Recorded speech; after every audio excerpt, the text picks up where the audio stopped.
выдачу бюллетеней на предстоящие муниципальные выборы уже поступили в администрацию Малгобекского района. Сейчас сотрудники территориальной избирательной комиссии распределяют их между населенными пунктами. В районе их насчитывается 12, а общее число избирателей более 30 тысяч человек. В каждом избирательном округе у нас число кандидатов разное, поэтому форма бюллетеней, вернее длина, и вот это отличается друг от друга от количества кандидатов зависит все. Каждый участок, согласно избирателям, максимум мы можем передать плюс 0,5% к числу избирателей. Не только бюллетени в разных сельских поселениях отличаются друг от друга, но и форма проведения самих выборов. Выборы в сельском поселении Сагопщи у нас пройдут по пропорциональной системе, то есть участвуют политические партии.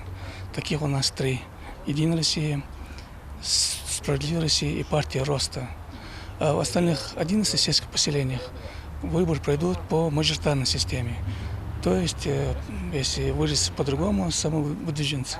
Участковые избирательные комиссии в Малгобекском районе тоже заканчивают свои приготовления. УИК 508 в селении Нарки носит имя Героя России Ахмеда Катиева и расположился в местном доме культуры. Мебель и оборудование уже завезены, но пока не расставлены. Эти нюансы планируют устранить к пятнице. В участке будет установлен, кстати, КАИП, комплекс обработки избирательных бюллетеней.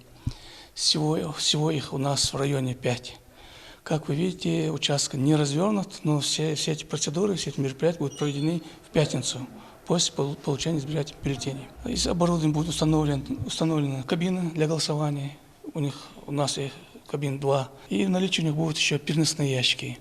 То есть те избиратели, которые по тем или иным причинам не смогут выехать на избирательный участок, до 14:00 участковая комиссия будет принимать звонки или сообщения, независимо в какой форме, будет выезжать и дадим возможность проголосовать на месте. Помещение оборудовано камерами видеонаблюдения и металлодетекторами. В малом зале будет предусмотрена комната отдыха матери и ребенка. Уже в пятницу на 2-м этаже УИКа оборудуют медпункт. У входа в избирательный участок есть пандусы. Но на случай непредвиденного ЧП в Малгобекском районе находится и резервный избирательный участок. На базе автобус-запас у нас образован резервный участок в случае возникновения чрезвычайных ситуаций. Надеюсь, до использования резервного участка дело не дойдет, но это суть чего. Данный резервный участок будет оборудован полностью технологически, там будет стоять урны для голосования, столы, стулья, все как положено, принадлежности для участковой комиссии. Если что, выйдем на место, где произошло ЧП, и будет голосовать на месте. Все участковые избирательные комиссии будут работать с 8 часов утра до 8 вечера. Приглашения к участию в голосовании уже разосланы жителям Малгобекского района, достигших 18 лет. Я проживаю в сельском поселении Новый Редант Малгобекского района. На выборы пойду обязательно, так как считаю это моим гражданским долгом. Мы избираем тех людей, которые будут представлять интересы нашего села, будут добиваться тех условий жизни, комфорта для нашего села, будет оставить наши позиции. И как избиратель тоже планирую посетить выборы, прийти на свой участок.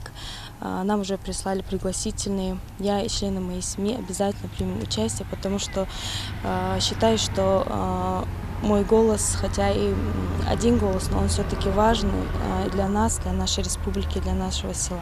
Всего в нашей республике находится 127 участков избирательной комиссии. В каждом из них 8 сентября будут избирать 823 депутата. А уже в Народном собрании депутаты парламента будут выбирать главу Ингушетии. Напомню, что президент России Владимир Путин внес на рассмотрение депутатов Народного собрания республики 3 кандидатуры на должность главы Ингушетии: депутата Горсовета городского округа Назрани Евлоева Урусхана, старшего территориального специалиста акционерного общества «Вымпел коммуникации» Магомеда Зурабова и временно исполняющего обязанности главы Ингушетии Махмута Али Калиматова.